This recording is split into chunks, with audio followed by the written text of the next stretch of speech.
अस्सलामु अलैकुम वरहमतुल्लाहि वबरकातुहू। Welcome back to my YouTube channel study with me PK. Dear student, आज की इस वीडियो में हम आपके साथ शेयर करने वाले हैं 12th क्लास की जो हमारी मुताला पाकिस्तान की बुक है, उसका लेसन नंबर जो हमारे पास 2 है। आज हम उसका रीड करने वाले हैं क्वेश्चन नंबर 1। तो चलिए वीडियो को स्टार्ट करते हैं। First of all please subscribe to my YouTube channel and press the bell icon ताकि हर नई आने वाली वीडियो आप तक बर वक्त पहुँच सके।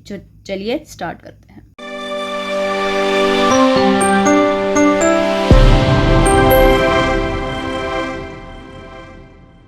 लेसन नंबर 2 का जो क्वेश्चन नंबर 1 है वो है पाकिस्तान की इब्तदाई मुश्किलात क्या थी। कोई 6 मुश्किलात जो हैं वो हमें बयान करनी है। यहाँ पर जैसा कि आपको नज़र आ रहा है कि इब्तदाई मुश्किलात, पाकिस्तान की इब्तदाई मुश्किलात जो हैं वो यहाँ से स्टार्ट होती हैं और फर्स्ट में जो है वो है रेड कल्फ अवार्ड की नाइंसाफ़ियाँ, उससे आगे है इंतज़ामी मुश्किलात, उससे आगे आता है हमारे पास मुहाजिरीन की आमद, उससे आगे है असासों की तकसीम, 5 पे है फ़ौज की तकसीम, आगे है दरियाई पानी का मसला। यहाँ पर हमें सिर्फ 6 जो हैं वो हमें बयान करनी है। अब बहुत सारे स्टूडेंट ये क्वेश्चन कर रहे थे, मैंने पीछे भी उनको क्वेश्चन पढ़ के दिए थे, तो वो कह रहे थे कि मैम हमें क्वेश्चन जो है वो थोड़े शार्ट करके बताएं। तो देखें, मैं क्वेश्चन इसलिए कंप्लीट रीड करती हूँ क्योंकि बहुत सारे स्टूडेंट ऐसे होते हैं जिनके पास बुक्स अवेलेबल नहीं होती, तो ये उनके लिए फ़ायदा होता है। तो आप इनमें से खुद अपनी मर्जी से पॉइंट्स जो हैं वो कलेक्ट कर सकते हैं कि आप एक पॉइंट, जैसे ये रेड कल्फ अवार्ड की नाइंसाफ़ियाँ हैं, इस पॉइंट को अगर पूरा याद नहीं करना चाहते तो आप इसमें से थोड़े थोड़े शार्ट पॉइंट कर सकते हैं, वो भी जो आपके लिए आसान हो। तो चलिए इस वीडियो को स्टार्ट करते हैं। बिस्मिल्लाहिर्रहमानिर्रहीम। पाकिस्तान की इब्तदाई मुश्किलात जो हैं वो फर्स्ट पे आता है कि रेड कल्फ अवार्ड की नाइंसाफ़ियाँ 3 जून 1947 के मंसूबे के तहत तय पाया था कि पंजाब और बंगाल के सूबों को मुस्लिम और गैर मुस्लिम अक्सरियती इलाकों में तकसीम किया जाएगा। मुस्लिम अक्सरियती इलाके पाकिस्तान और बाकी इलाके हिंदुस्तान का हिस्सा बनेंगे। इलाकों की हदबंदी के लिए एक कमीशन बनाने और उसकी सालफी को कबूल करने पर इत्तफाक राय हुआ। एक बरतानवी माहिर कानून सर रेड कल्फ को यह जिम्मेदारी सौंपी गई। सर रेड कल्फ ने लॉर्ड माउंट बेटन के दबाव में आकर गैर मुनसिफाना तकसीम की। मुस्लिम अक्सरियत के बाज़ तस्लीम शुदा इलाकों को एक साजिश के तहत हिंदुस्तान में शामिल कर दिया गया।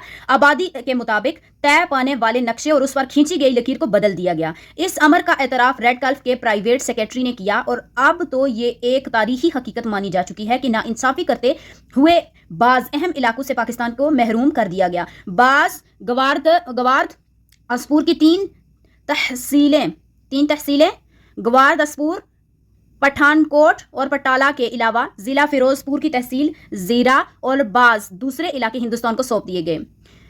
गवारदासपुर के इलाकों को हिंदुस्तान में शामिल करने से रियासत जम्मू और कश्मीर तक का रास्ता हिंदुस्तान को दे दिया गया। सर रेड कल्फ के अवार्ड से न सिर्फ मुसलमानों को इनके इलाकों और हकूक़ से महरूम किया गया, बल्कि तीनों कौमों के दरमियान मुस्तकिल मुखालफत का बीज बो दिया गया। आज मसला कश्मीर मौजूद है और दोनों मुल्क अब तक 1948, 1965 और 1971 की 3 बड़ी जंगें लड़ चुके हैं। आगे है हमारे पास के इंतजामी मुश्किलात। पॉइंट नंबर जो है 2 वो है इंतजामी मुश्किलात। यहाँ पर है कि पाकिस्तान के इलाकों में सरकारी मुलाजमतों पर फाइज गैर मुस्लिम बड़ी तादाद में हिंदुस्तान चले गए। दफातर खाली हो गए। दफातर में फर्नीचर, स्टेशनरी, टाइप राइटरों वगैरह की कमी थी। अक्सर दफातर ने खुले आसमान तले काम का आगाज़ किया। हिंदुस्तान जाते हुए दफ्तरी रिकॉर्ड तबाह कर गए। इसकी वजह से दफातर में काम करने में बड़ी दुश्वारियाँ पेश आईं। आगे है मुहाजिरीन की आमद। क़याम पाकिस्तान के बाद भारत में रहने वाले मुसलमानों ने अपने नए वतन में आने का फैसला किया। लाखों खानदान अपना सब कुछ छोड़कर पाकिस्तान की तरफ रवाना हुए। जो मुसलमान भारत में रहना चाहते थे उन्हें हिंदू और सिखों ने कत्ल और गारत का निशाना बनाया। बचे कुछ खानदानों को मजबूरन पाकिस्तान की तरफ हिजरत करना पड़ी। दौरान हिजरत लाखों अफराद हमलों में शहीद हुए। ये बेघर, लुटे पटे, परेशान हाल मुसलमान पाकिस्तान आए तो उन्हें आर्जी कैंपों में रखा गया। उनकी खुराक, रिहाइश, अद्वियात और दीगर ज़रूरियात की फराहमी के लिए हुकूमत पाकिस्तान ने तेज़ी से मनसूबाबंदी की। मकाम एवाम ने अपने मुसलमान भाइयों को खुशामदीद कहा। हुकूमत और अवाम की मुश्तरका कोशिशों से मुहाजिरीन की ज़रूरियात पूरी की गई। तादाद इतनी ज़्यादा थी कि कैंपों में गुंजाइश ना रही। लोगों को जहाँ सर छुपाने को जगह मिलती डेरे डाल देते। मुहाजिरीन की बहाली एक बहुत बड़ा चैलेंज था। दुनिया में हिजरत की इतनी बड़ी तादाद का वाक़या कहीं रुनवा नहीं हुआ था। हिजरत के दौरान ऐसे वाक़यात भी हुए कि मुसलमानों की कत्ल गारत में भारतीय फौज हिंदू और सिखों के साथ शामिल थी।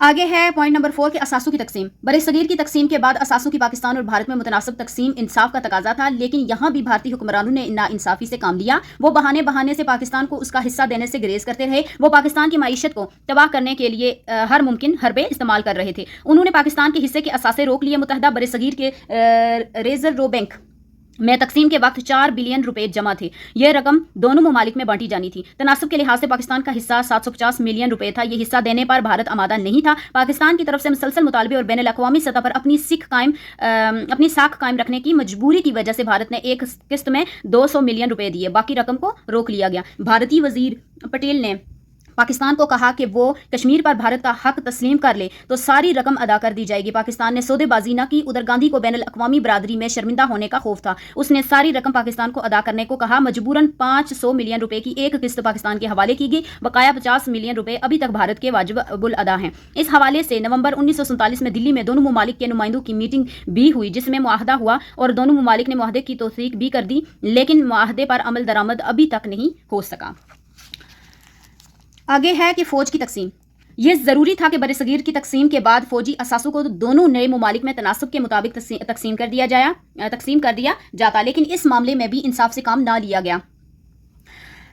بھارت پاکستان کو کمزور رکھنا چاہتا تھا تاکہ وہ بھارت کا حصہ بننے پر مجبور ہو جائے. تقسیم سے پہلے متحدہ ہندوستان کا کمانڈر چاہتا تھا کہ افواج کو بانٹا نہ جائے اور انہیں ایک ہی کمانڈ کے تحت رکھا جائے. مسلم لیگ نے اس کے موقف کو تسلیم نہ کیا اور اصرار کیا کہ فوجی وسائل اور اثاثے دونوں ممالک میں بانٹ دیے جائیں. حکومت برطانوی کو یہ مطالبہ ماننا پڑا کہ بھارت اور پاکستان میں تمام فوجی اثاثے 64% اور 36% کے تناسب سے تقسیم کر دیے جائیں گے. متحدہ بھارت میں 16 آرڈیننس فیکٹریاں کام کر رہی تھیں اور ان میں سے ایک بھی ایسی نہیں تھی جسے پاکستان کو ملنے والے علاقوں میں بنایا گیا ہو. بھارتی کابینہ آرڈیننس فیکٹری تو کیا اس کی مشینری کا کوئی پرزہ بھی پاکستان منتقل کرنے پر آمادہ نہیں تھی. کافی تکرار کے بعد طے پایا کہ آرڈیننس فیکٹریوں کے حوالے سے پاکستان کو 60 ملین روپے دیے جائیں گے تاکہ وہ اپنی آرڈیننس فیکٹری قائم کر سکے. عام فوجی اثاثوں کی تقسیم کا جو فارمولہ بھی بنایا گیا حکومت ہند نے اسے مسترد کر دیا. تنگ آ کر انگریز کمانڈر ان چیف نے اپنے عہدے سے استعفیٰ دے دیا جس سے حالات مزید پیچیدہ ہو گئے. یوں پاکستان کو اپنا جائز حصہ لینے سے محروم کر دیا گیا. جہاں تک افواج کا تعلق تھا ہر فوجی کو اختیار دیا گیا کہ وہ دونوں میں سے جس ملک کی فوج کا حصہ بننا چاہے بن جائے. ظاہر ہے کہ مسلمان فوجیوں نے پاکستان سے وابستگی کا اظہار کیا.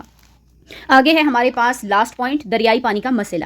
تقسیم برصغیر نے دریاؤں کے قدرتی بہاؤ پر اثر ڈالا. بین الاقوامی قانون کے مطابق دریا کا قدرتی راستہ برقرار رکھا جاتا ہے اور جن 2 یا زیادہ ممالک سے دریا گزرتا ہے وہ اس کے پانی سے مستفید ہوتے ہیں. کوئی ملک دریا کا رخ بدل کر کسی دوسرے ملک کو آبی وسیلہ سے محروم نہیں کر سکتا. برصغیر میں اس حوالے سے بھی بحران پیدا ہوا. پنجاب اور سندھ کو دریائے سندھ اور اس کے معاون دریا جہلم پنجاب, راوی, ستلج اور بیاس سیراب کرتے آ رہے ہیں. پنجاب 2 حصوں میں منقسم ہوا تو دریاؤں کی بھی تقسیم عمل میں آ گئی. راوی, ستلج اور بیاس بھارت کی سرزمین سے گزر کر پاکستان میں داخل ہوتے ہیں. بھارت سے انصاف کی توقع نہیں تھی. اس نے اپریل 1948 میں مغربی پنجاب کو آنے والے پانی کا راستہ روک لیا. بھارت والے تو ہمیشہ ہی جیسے خود گندے ہیں ویسے ہی گندے کام بھی کرتے ہیں. تو یہاں پر انہوں نے کیا کیا کہ پانی جو گزرتا تھا وہ کیا کیا کہ انہوں نے روک لیا. پنجاب 2 حصوں میں منقسم ہوا تو دریاؤں کی بھی تقسیم عمل میں آ گئی. راوی, ستلج اور بیاس بھارت کی سرزمین سے گزر کر پاکستان میں داخل ہوتے تھے. بھارت نے انصاف کی توقع نہیں تھی. اس نے اپریل 1948 میں مغربی پنجاب کو آنے والے پانی کا راستہ روک لیا. یہ قدم پنجاب اور سندھ کی معیشت کو تباہ کرنے کے مترادف تھا کیونکہ ان علاقوں میں فصلوں کی آبیاری کا یقینی ذریعہ دریا ہی ہے. بارشیں بہت کم ہوتی ہیں. بھارت کی طرف سے پانی کی بندش سوکھے اور قحط کا باعث بن سکتی تھی. پاکستان کی زراعت کا دار و مدار زیادہ تر دریائی پانی پر ہے. ایک بڑی زیادتی ریڈ کلف کے سربراہی میں بننے والے حد بندی کمیشن نے کی. اس نے سرحد کا تعین کرتے وقت اکثر ہیڈ ورکس مسلم اکثریتی علاقوں میں ہونے کے باوجود بھارت کے حوالے کر دیے.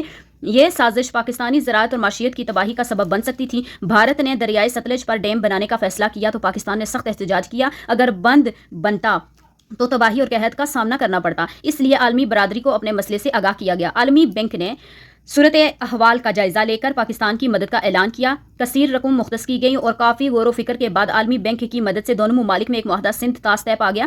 3 دریاؤں اور راوی, ستلج اور بیاس پر بھارت کا حق مان لیا گیا اور دوسرے 3 دریا سندھ, جہلم اور چناب پاکستان کو سونپ دیے گئے. منگلا اور تربیلا 2 بڑے ڈیم اور 7 لنک کینال بنائے جانے کا منصوبہ بنا. سندھ طاس منصوبہ کی بدولت دریائی پانی کا مسئلہ کافی حد تک حل ہو گیا اور حکومت پاکستان کی فکر دور ہوئی. آج کا جو اسٹوڈنٹ یہ ہمارا مطالعہ پاکستان 12th کلاس کی جو بک ہے اس کا کوسچن نمبر 1 تھا. انشاءاللہ ملیں گے اگلی ویڈیو میں. اللہ حافظ.